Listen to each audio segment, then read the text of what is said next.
Spider-Man dies in such a heroic way that you'll probably be crying by the end of this video. Peter Benjamin Parker is, and has always been, one of the most beloved characters in the Marvel pantheon of heroes. Spidey is without a doubt one of the finest and most successful young superheroes, with his sarcastic quips and plucky can-do attitude, which makes the friendly neighborhood wall crawler not only popular amongst comic book fans, but among his many prodigious peers as well. So, in the year 2000, when Marvel debuted their Ultimate Universe, the prospect of seeing another young teenage Peter Parker rise to prominence as a spectacular Spider-Man was thrilling to all. A fresh new universe to be filled with familiar faces and novel storylines. An easily digestible introduction to the idea of parallel universes existing in step with one another. But while the original Peter Parker continued to thwip around New York City well into his adulthood, the juvenile Ultimate Universe's Peter Parker was swinging not towards triumph, but tragedy. So get the tissues ready, because this is the story of how Spider-Man finally met his heartbreaking end. 1. Peter's final days. Just days before his untimely end, Peter was surprised at home by his closest friends and family to celebrate his 16th birthday party. Still in high school and living with Aunt May, both Peter's friends from school and his newfound superheroing attend to show Peter just how much they cared for and appreciated him. It was a fun-filled and joyous night for all, particularly Peter, who finally got up the courage to ask Mary Jane to take him back. "I love you," he told her once they were finally alone, blurting the words out suddenly, almost as if by accident. "All this crazy we've been through this year, I see you. None of it matters," Peter told MJ softly. She responded with trademark MJ bluntness. "You got me back." The two sealed the rekindling of their relationship with a kiss, and for once, things seemed to be turning up for the mild-mannered Peter Parker. Little did they know this would be one of the last kisses the couple would ever share.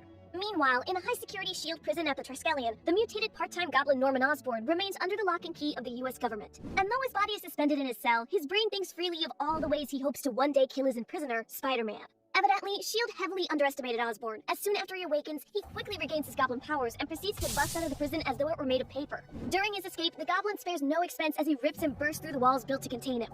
But it seems freedom isn't the only thing on Gobby's mind. With frightening efficiency, he proceeds to break out the other antagonists of the wall crawler being held by S.H.I.E.L.D. By Osborn's hand, supervillains Electro, Kraven, Sandman, Doc Ock, and the Vulture are all free of their respective cells within minutes. With his newfound Sinister Six assembled, Norman and his new super squad commandeer a helicopter taking to the skies. Though there are noticeable differences between these villains and their prime Marvel Universe counterparts, in general their powers work fairly similarly, with the notable exception of the Goblin himself. The one thing all these criminals do share with their more famous counterparts is a deep, burning hatred for Peter Benjamin Parker for foiling their plans and landing them in prison. Once grounded and confident that they've managed to give their pursuers the slip, the six supervillains regroup and start to discuss their plans. On the news, the Vulture notices some sort of superhuman civil war has broken out on one of the bridges of New York, giving their prison break a much-needed smokescreen. "It's God's work," the fanatical Norman Osborn tells his compatriots. "He wants us to smite our enemies so we don't repeat our mistakes. He wants us to kill Peter Parker." Osborn manages to convince his recently formed group of six, all save one. "I know that look," Dr. Octopus tells Norman. "You have revenge in your eyes. I'm just not there. That's not where my head is at. I want to get back to my work." This refusal to go along with his plan doesn't sit well with Norman, who promptly transforms into his goblin form and smacks Octavius off the building. A fight of epic proportions ensues as the goblin faces the octopus. And though Ock puts up a brave defense, eventually Osborn finds his opening, pummeling his giant flaming fists again and again into Doc Ock's feeble frame, outright killing his rival and leaving no question as to what the Sinister Six's next moves would be. As news breaks of the villain's escape, MJ calls Peter in a panic, but even as she does, Peter witnesses a massive explosion on the George Washington Bridge. Torn between which of these two disasters to respond to first, Peter chooses his family. He rushes home and informs Aunt May and Gwen Stacy to flee from their home as fast as possible. His family out of immediate danger, Spidey heads back into the fray and tries to track down the murderous missing malcontents intent on killing him. However, as he swings through the chaos of the Civil War raging around him, he spots the Punisher training his crosshairs at the back of Captain America. "No," Peter whispers as he dashes across the burning bridge. And just as the Punisher squeezes his trigger finger and the bullet explodes from his barrel, Spider-Man tackles Cap to the ground. The bullet intended for the Star-Spangled Sentinel whizzes past Steve Rogers' skull and carves itself directly into Peter's back, narrowly missing his spine and bursting out the other side in a splatter of blood. Looking back, there's no question that Peter's choice to intervene in this key climactic moment of the Civil War by saving Cap's life would later cost him his own. In the sprawling, emotional, and brutal fight in which Spidey would soon find himself, a bullet wound of such magnitude certainly would have meant the difference between life and death. But the Punisher's bullet would be just the first of many injuries our young, wall-crawling hero would sustain on this, his final night on Earth. Brace yourselves, because the next chapter of our tale may not be so easy to watch. But it's much easier to watch Plot Armor Comics when you're subscribed to the channel with notifications on. 2. Spider-Man's final battle.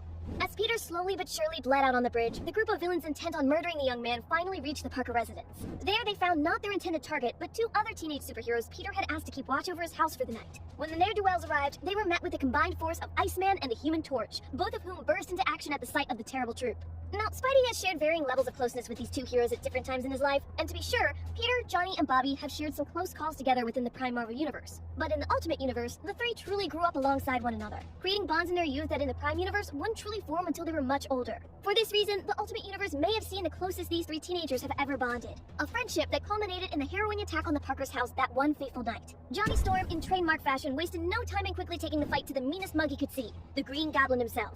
Though Johnny fared impressively against Osborn, one mean sand wave from Sandman extinguished the torch's flames and rendered him incapacitated. This left Iceman, who bravely jumped into the fight until Electro managed to catch him mid-slide with a sizzling shock blast. It was then, after both Johnny and Bobby had been soundly defeated, that Pete arrived. Maskless and still gripping his blood-soaked ribs, Spider-Man instinctively whipped the Vulture's face and hurled him far through the night sky, making quick work of at least one of the 5 villains that had come to dispatch him. Weakly through bated breath, Peter turned back to his enemies and managed...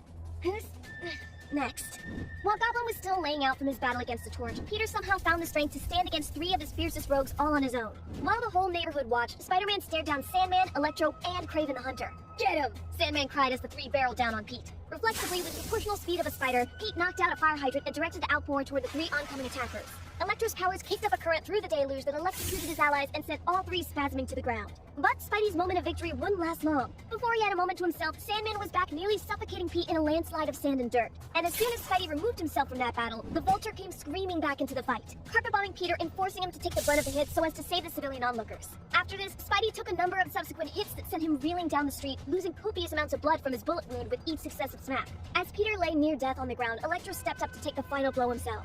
"I want to see his face when it happens," he said. "I want to see it." Downed, bloodied, and barely conscious, Peter replied, "Electro, I always meant to tell you. You were my greatest adversary, and it was an honor to battle you." Oh wait, that wasn't you. I barely even gave you a second thought. But even as Electro drew back to send a final charring bolt at the boy, a bullet ripped through the electrified criminal's chest, with 2 more following up in quick succession. The overcharged explosion that followed Electro's meltdown took out all 3 of the surrounding villains, seemingly ending the fight. When the dust settled and Peter looked up to see who had saved his life, Aunt May stood before him holding a smoking gun. The 2 embraced, Peter barely holding on to consciousness after losing so much blood and being pummeled within an inch of his life. But just as the quiet settled and both aunt and nephew thought the danger had come to a close, the Green Goblin rose to stand over them, hate radiating from his blood-red eyes. Grabbing both May and Gwen and leaping away from the Goblin's blow, Peter barely managed to get everyone out from under Osborn's fist in time. After screaming at his aunt and his ex-girlfriend to run far away, Spidey leapt back into the fray and clocked the Goblin square on the jaw. Gobby careened to the ground as Pete, desperate for any sort of help at this point, woke up Johnny Storm. The Human Torch once more flew into battle against the Goblin, but something was different this time. The Goblin seemed ready for Johnny's second full frontal assault, and the Torch's hits didn't seem to have the same effect they did during the first encounter. Every iota of flame Johnny poured into Osborn somehow only seemed to make the Goblin stronger, angrier. Norman absorbed the energy being funneled toward him until the Torch simply ran out of gas. After Johnny fell, the Goblin once more turned to stand over Peter, overcharged with energy and crackling with his newfound power. Tactfully, Peter deployed evasive maneuvers, hiding amongst the wreckage and jumping out at Norman, driving a mailbox hard into the back of Gobby's head. Even though he'd gotten the drop on the demon, Peter's offensive wasn't nearly enough to down the terrible Titan. As Spidey kneeled in the dirt, the Green Goblin stood once more and continued marching towards his prey, intent on taking Peter's life. But just when all looked hopeless, Mary Jane seemingly saved the day as she drove a truck directly into Norman as he stood over Peter. The vehicle hit with a devastating impact and sent Osborn reeling. After Peter helped MJ from the total truck, the 2 embraced and shared what would be their final kiss. Pete then walked up to Osborn, who was already recuperating from the crash. Lifting the truck above his head, Peter finally yelled, "Shut up!" as he brought the entire van down twice on top of Osborn's scaly head. Finally, it seemed the villains had been heartily defeated. But even as Spidey took to look over at Mary Jane, the truck he had used to take down the Goblin exploded with massive force. The force of the blast sent Pete head over heels through the air, skidding to a stop nearby. Once his body had come to a stop, it was clear that Peter Parker no longer even had the strength to sit up. As his friends and family surrounded him, tears streaming down their faces, Peter looked up at his Aunt May and whispered weakly, "It's okay. I did it. Don't you see? It's okay, I did it. I couldn't save him. Uncle Ben, I couldn't save him. No matter what I did, but I saved you. I did it. I did." And with those final heartbreaking words, Peter Parker, the Amazing Spider-Man, breathed his last. 3. A new spider rises. The ramifications of a 16-year-old Peter Parker's death within the Ultimate Universe are wide, sprawling, and complex. For one, as Peter had just recently been considered for a spot on the Avengers.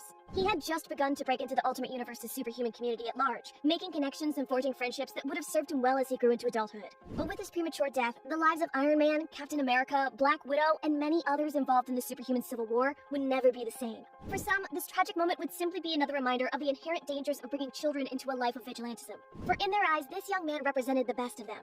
They saw it as their duty to raise the next generation to do better than the last. And considering that the Civil War raging through New York had directly contributed to this brave teenager's death, that failure weighed heavily on the shoulders of those involved. In this way, the death of Spider-Man reverberated out across the Ultimate Intelligence community and made the universe much more cautious, considerate, and far less careless. A change in tone that would be keenly felt when the eventual destruction of the Ultimate Universe came with the Secret Wars event. But that's a story for another time.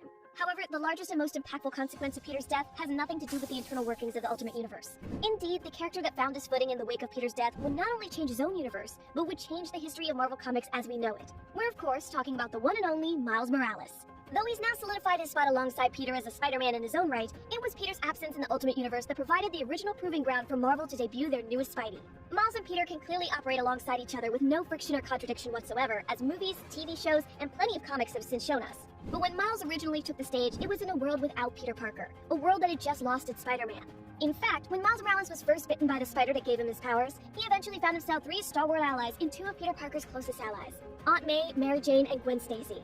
These 3 women working together helped lead Miles as he was still just starting out on his journey to become the Spider-Man we all know and love today. There's certainly a touching heartache to this connection between Miles and Peter's found family. For the mark that Peter left on the world was so strong and so powerful that it reached across the chasm of his death to help the next young wall crawler as he was just starting out on his journey in the form of 2 of those closest to him. In this way, it felt as though Peter's legacy was not just those of heroic actions which he accomplished in his life. Though Miles Morales now exists in the Prime Marvel Universe, working alongside the still-breathing Peter Parker there, it would be a mistake to forget the sacrifice and guidance that the Ultimate Universe's Peter Parker gave in helping Miles become the Spider-Man he is today. Thanks for watching. I've been Alexandra Macedo. Have an awesome day!